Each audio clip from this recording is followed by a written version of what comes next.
if I was French, OK, I would be quite happy to wave some of these people through. And I'm not sure, this is one of the reasons why I don't think this will work.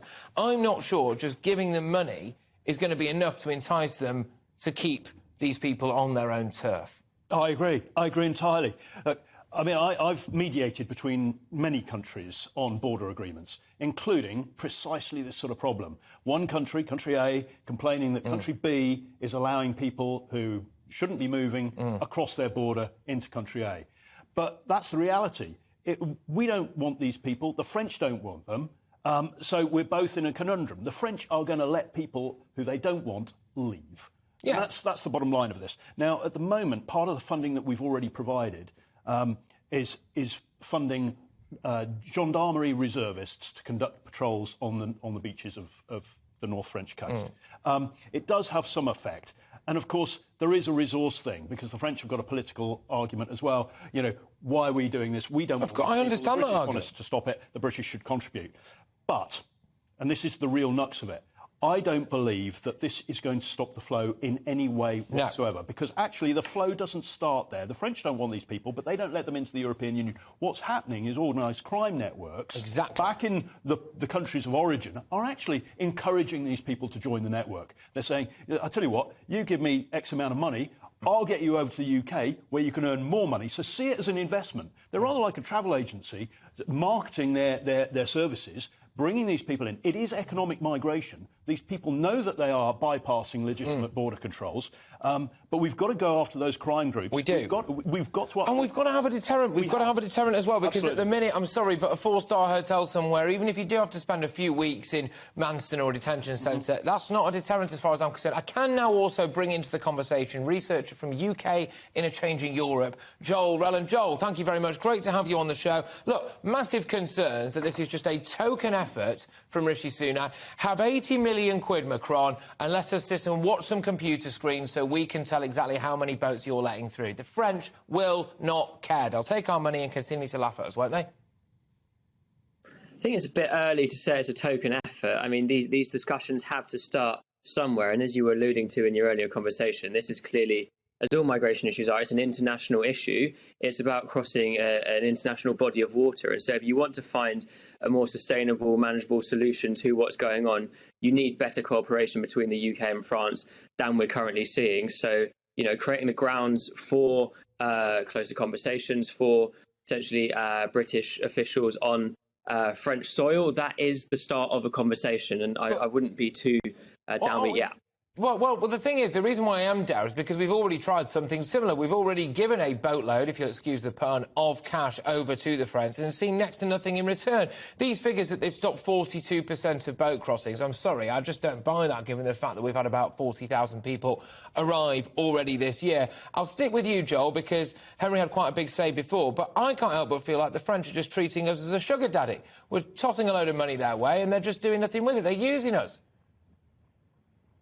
I think there's a genuine desire on the French side to do more with the British on this. I think the sort of, you know, the big problems in these relationships over the last couple of years come back fundamentally to Brexit. That's really been where the problems in the relationship have lain. There've been well-publicised difficulties between Macron and Boris Johnson on all number of issues, from fisheries to migration to the protocol. And I do think there's a sincere belief that perhaps Rishi Sunak heralds a slightly different kind of relationship. You know, I think there are obvious similarities in personalities between Sunak and Macron. This might be the start of something different. Yeah, well, bankers, I suppose, one word for it. Henry, I'll bring you back into the conversation now. Henry Bolton, of course, a border security expert. Have things got worse? Hear me out on this, people. Have things got worse as a result of Brexit? We were told we could control our borders. Would there be greater cooperation and, crucially, fewer illegal immigrants if we were actually still in the EU, Henry? Thank you, Patrick. I'm really glad you asked that question, because a lot of people think that the Dublin III agreement, which was an agreement on immigration returns, whilst we were a member state of the European Union, actually helped us to return people back to the European Union. The reality is that that was not the case. Dublin III enabled the UK and any other member state to return somebody to the country they entered the European Union through. That meant that you had to, firstly, identify that country. Secondly, there were mechanisms in place, but they weren't by any means totally reliable. Secondly, you had to have the agreement of that nation to send them back. Thirdly, you had to give them the right of appeal 3 times before doing so. And in fact, I mean, I can't remember the figures off the top of my head, but we're talking about we returned a couple of hundred in 2016, and I think about 300 in 2017, whilst we were still part of this agreement. But we received more than we transferred out. But this is a complex thing, and I've argued many times that we tend to concentrate on these debates on one issue, an agreement, or whether Brexit had an involvement or whatever. But actually, there are multiple layers to this problem, and they all need to be dealt with concurrently. And that's why I've been arguing that the government is way overdue, being negligent in its failure to put together a fully cross-government, comprehensive and integrated strategy to deal with this. All of these things at once need parallel approaches, combined and cohesive. Yes, all right. Joel, I'll throw it back over to you now. Joel, I don't think we can get around the idea that I just don't think Emmanuel Macron wishes us well. I'll never forget that time he came and met Theresa May, and the optics of that had been great. And I think Downing Street even put out a little press release, what a great meeting this was. Then Emmanuel Macron stood on the steps of Number 10 and urged every single French person in the UK to come back to France, back to the motherland, which clearly is not the kind of conversation he just had with Mrs May indoors. There are then strong allegations that several million AstraZeneca vaccines managed to be diverted from transport through to the UK to the arms of vulnerable British people and instead went into the French. I would argue that cost British lives. Then there was threatening to cut the power off to Jersey, all right, not him directly, but my point here is this. Emmanuel Macron, I don't think, likes us. Why on earth would he want to help us out? We're already having to pay for his border force. If I was him, I'd feel a bit humiliated.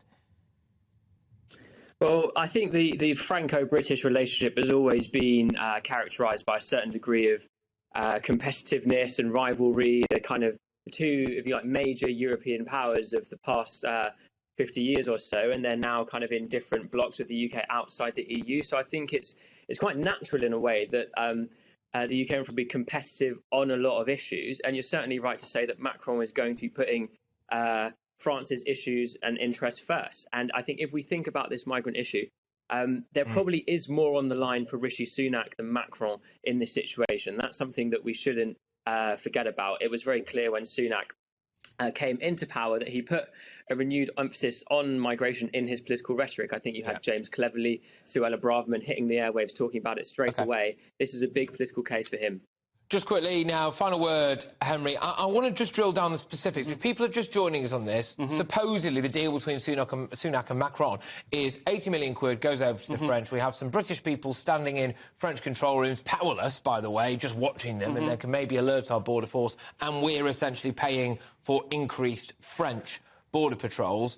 The actual purpose of Brits standing over watching the French look at computer screens is a pointless waste of taxpayers' cash, is it not? It's negligible and certainly not worth 80 million.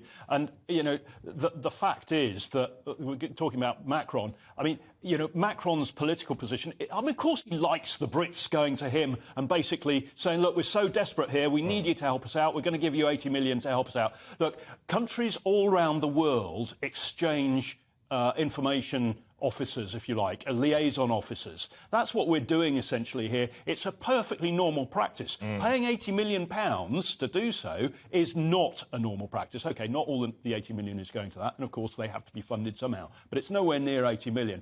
Well, what we've got here is we've got a measure that is going to have negligible impact on this problem.